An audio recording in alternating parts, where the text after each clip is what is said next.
Salut tout le monde, j'espère que tout le monde va bien. Aujourd'hui, on va parler du Dogecoin qui s'échange autour des 0,16 dollars avec une capitalisation de 24 milliards de dollars. Donc Dogecoin est sur le point d'avoir son ETF. Bon, il n'est pas annoncé, il n'y a pas énormément d'informations autour de ce sujet-là.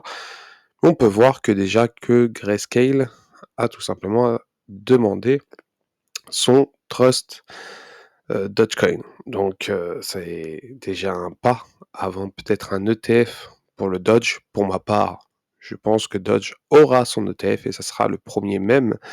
Et bien sûr, ça va surprendre énormément de personnes, mais en tout cas, il jouera tout simplement un rôle très important pour l'adoption des cryptos.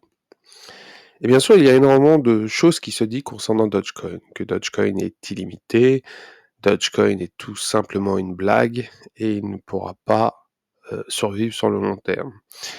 Bah, pour ma part, je pense que ça sera tout simplement le contraire. Déjà, pour ma part, Dogecoin est le premier des mêmes et on peut voir que l'adoption se fera via les mêmes coins.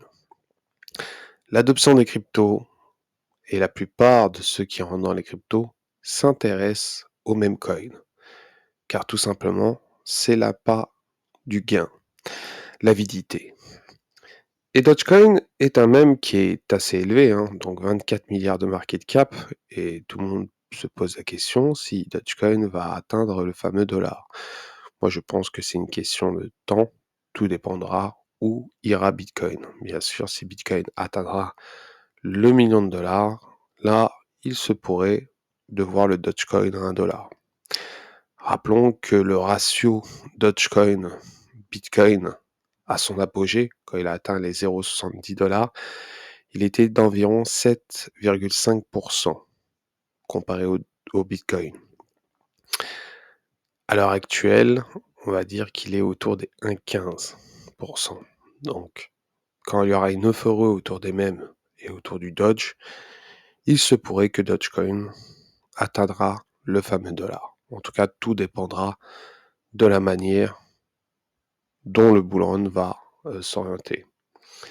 De plus, le Dogecoin présente un taux d'inflation réduit grâce à son émission annuelle, qui est fixée à 5 milliards de jetons, ce qui freine énormément de, des jeunes d'investisseurs à investir dans ce même-là, parce que tout simplement, c'est le premier, il est très élevé. Mais pourtant, ce qui montre aussi, ce qui signifie que chaque année, pour ceux qui ne savent pas, c'est que ce taux d'inflation diminue. Et oui, le taux d'inflation diminue concernant Dogecoin. À l'heure actuelle, le taux d'inflation n'est pas réellement énorme comparé aux autres années. Donc, on peut voir sur ce tableau tout simplement le taux d'inflation comparé à avant. Donc, sur l'année 2014, par exemple, le taux d'inflation était autour des 25%. Puis en 2015, 5%. Puis 4,76% en 2016. Puis ça s'est réduit petit à petit jusqu'en 2025 à 3,33%. Bien sûr, il y aura des prévisions pour les 20 prochaines années. Il se réduira et vers 2045, il atteindra les 2%. Dogecoin est un peu similaire au dollar. On peut l'utiliser d'une manière assez quotidienne, comme une réelle monnaie. Bon, certains ne pensent pas que Dogecoin pourrait devenir une monnaie, mais il pourrait être une alternative à être utilisé comme une monnaie. De plus, Dogecoin, pour ceux qui ne savent pas, et beaucoup de personnes pensent que Dogecoin est illimité. Dogecoin est limité et illimité parce que tout simplement, la, la limitation de supply a été volontairement limitée par les développeurs, les créateurs du Dogecoin en 2014. Une année très importante. 2014, il s'est passé énormément d'événements. Concernant Bitcoin, avec l'arrivée de la société Blockstream, par exemple, énormément de développeurs se sont mis dans la communauté Bitcoin. On a pu voir, bien sûr, Dogecoin arriver comme étant une blague pour troller la communauté Bitcoin, et aussi l'arrivée du fameux Monero.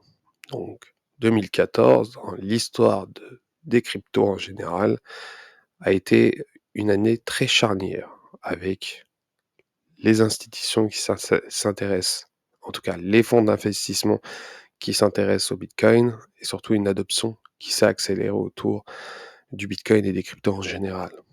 On peut dire que tout simplement Dogecoin a prospéré depuis plus de 10 ans. Un simple mème. Et comme je vous ai dit, le Dogecoin est illimité. Donc il n'a pas réellement de plafond. Mais son émission est limitée par bloc, par jour et par an, comme pour les autres crypto-monnaies. Donc la seule différence est que son émission n'a pas de date de fin. Par conséquent, Dogecoin n'est infini que sur une durée infinie. Et sur une durée finie, son émission est en réalité finie. Donc cette émission annuelle est nécessaire tout simplement pour rémunérer les mineurs et assurer la sécurité du réseau. D'autres chaînes comme Bitcoin, dont l'émission annuelle devrait théoriquement cesser complètement en 2140, devront tout simplement trouver un moyen pour sécuriser le réseau à cette date-là. Donc 2140, je pense que nous serons plus là, à part s'ils arrivent à trouver quelque chose d'assez extraordinaire, mais en tout cas, 2140, c'est très loin. Et bien sûr, on peut voir que Dogecoin pourrait tout simplement être le même qui atteindra une certaine capitalisation. Pour ma part, je le vois sur du très très long terme, si réellement Bitcoin atteint réellement une capitalisation très très très élevée, égale à l'or, voire même plus, on pourrait voir Dogecoin à des capitalisations assez conséquentes. Des 500 milliards de market cap, 800 milliards de market cap, et pour le Graal, 1000 milliards de market cap. Et ce qui est important, et surtout pour bien analyser, c'est surtout les scénarios qu'il peut avoir autour du Dogecoin.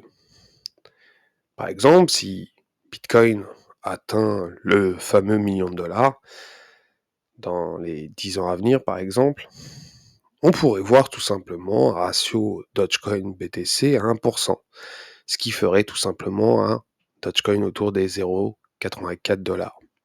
Si par exemple Dogecoin, le ratio de Dogecoin-BTC est autour des 2%, ça ferait un Dogecoin à 1,68 $.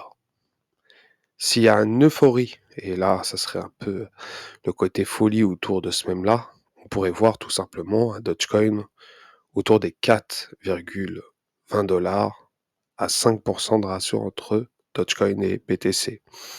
Et bien sûr, si on dépasse les fameux 5% comme lors du dernier bull run en 2021 et on atteint tout simplement un pic autour des 10%, ce qui serait énormissime, on atteindra tout simplement un Dogecoin autour des 8,40 $. Donc, vous imaginez que ça pourrait être très très intéressant si bien sûr Dogecoin soit tout simplement accepté par, par tout simplement les institutions bancaires ou une adoption globale autour de ce même-là via des ETF. Et je pense que Dogecoin, vu la manière dont Elon Musk en a parlé, Dogecoin pourrait tout simplement être utilisé quotidiennement par la population, avec son côté inflationniste qui est très ressemblant au dollar. Donc voilà concernant cette petite vidéo. J'espère qu'elle vous a plu.